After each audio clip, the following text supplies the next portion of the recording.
Hey everyone, what's going on? Today we have our final part of the Peter Thiel series, where I'll look at sort of how everything connects and give some of my final takes. If you enjoyed this series, I'd really appreciate if you leave a like and subscribed. Thank you so much, and I'll be back on Tuesday with someone new.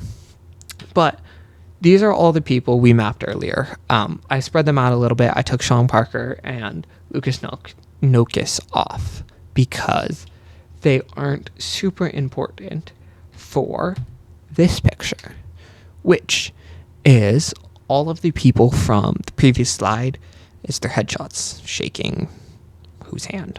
Trump's.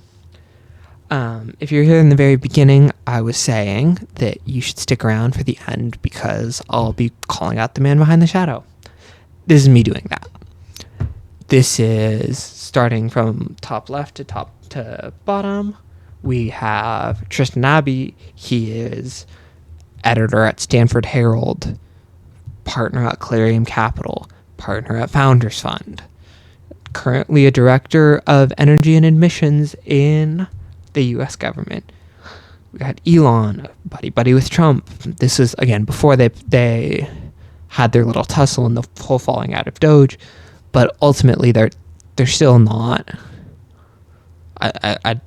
I would be shocked if one of them called the other and they didn't pick up the phone. You got Zuck and Trump just sort of buddy, shaking it up, chopping it up in the White House.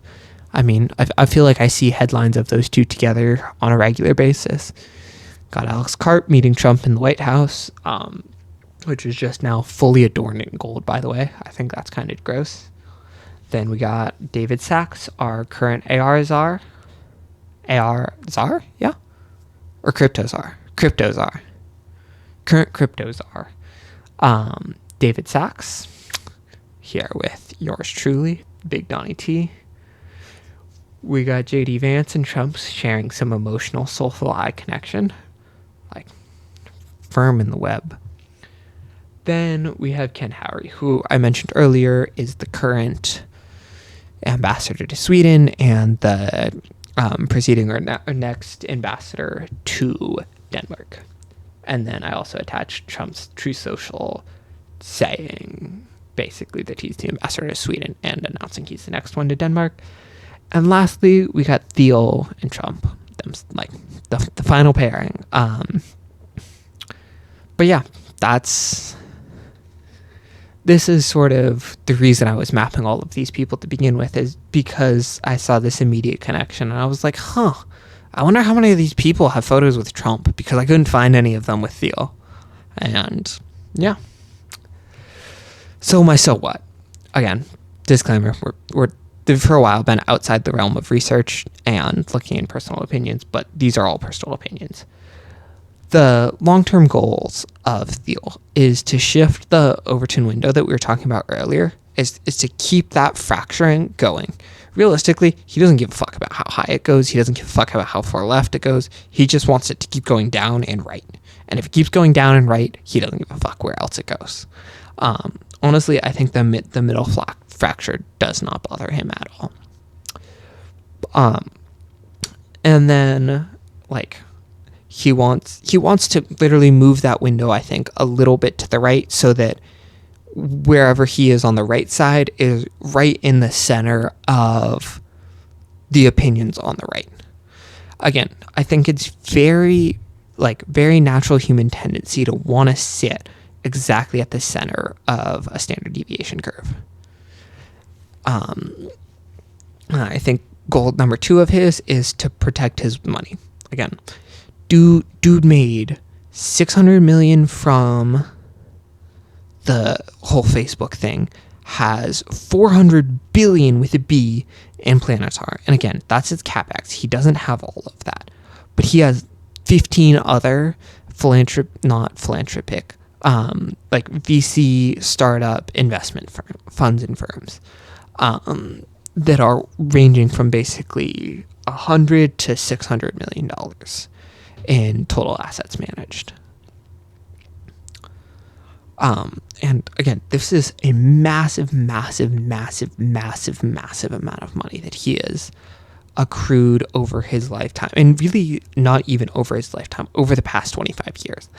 And I think it's also a very natural response to want to protect what is his now. He has made this massive wealth. The last thing he wants is the government to come in and take it all away via value tax or land tax or capital gains tax. And then the last thing is, this is, again, I cannot stress enough, personal opinion, I think he would like to sway the political order in order for his viewpoint to be the prevailing one to the mass. Again, I know he's come forward and said, "Oh, I don't want to be involved in politics. Oh, I doing these interviews with The Atlantic and other pro-democracy journals so the Republicans and people don't come begging for my money again. Blah, blah, blah. My partner doesn't want me to pay another dime because the Republicans won't shut up about it. Blah, blah, blah."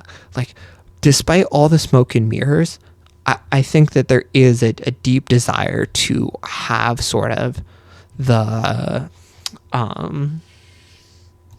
man behind the curtain effect. Oops.